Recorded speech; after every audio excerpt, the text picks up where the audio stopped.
অনেক দিন থেকেই আমার একটা পাহাড় কেনার শখ, কিন্তু পাহাড় কে বিক্রি করে তা জানি না।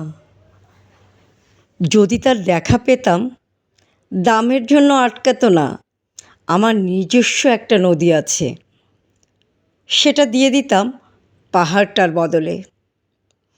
কে না জানে পাহাড়ের চেয়ে নদীর দামই বেশি। পাহাড় স্থাণু, নদী বহমান। তবু আমি নদীর বদলে পাহাড়টাই কিনতাম, কারণ আমি ঠকতে চাই। নদীটাও অবশ্য কিনেছিলাম একটা দ্বীপের বদলে।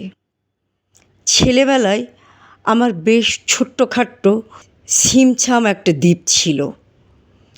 সেখানে ছিল অসংখ্য প্রজাপতি।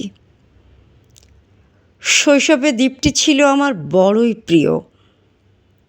আমার যৌবনে দ্বীপটি আমার কাছে মাপে ছোট লাগলো। প্রবাহমান ছিপছিপে তন্বী নদীটি বেশ পছন্দ হলো আমার।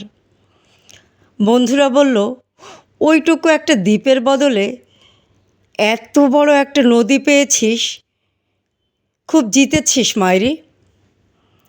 তখন জয়ের আনন্দে আমি বিহ্বল হতাম।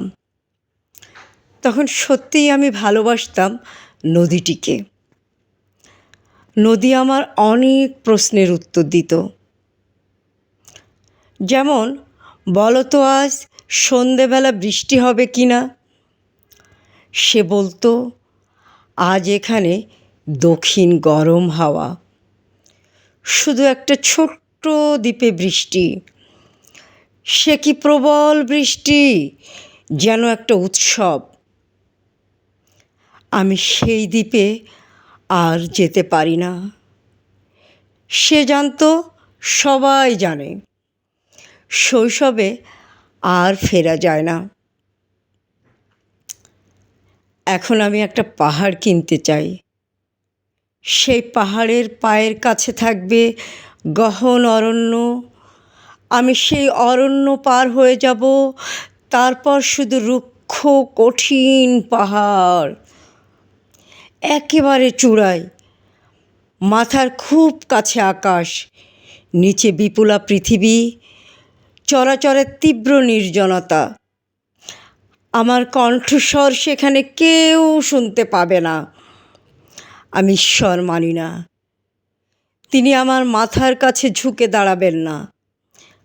আমি শুধু 10 দিককে উদ্দেশ্য করে বলবো, প্রত্যেক মানুষই অহংকারী। এখানে আমি একা, আমার কোনো অহংকার নেই।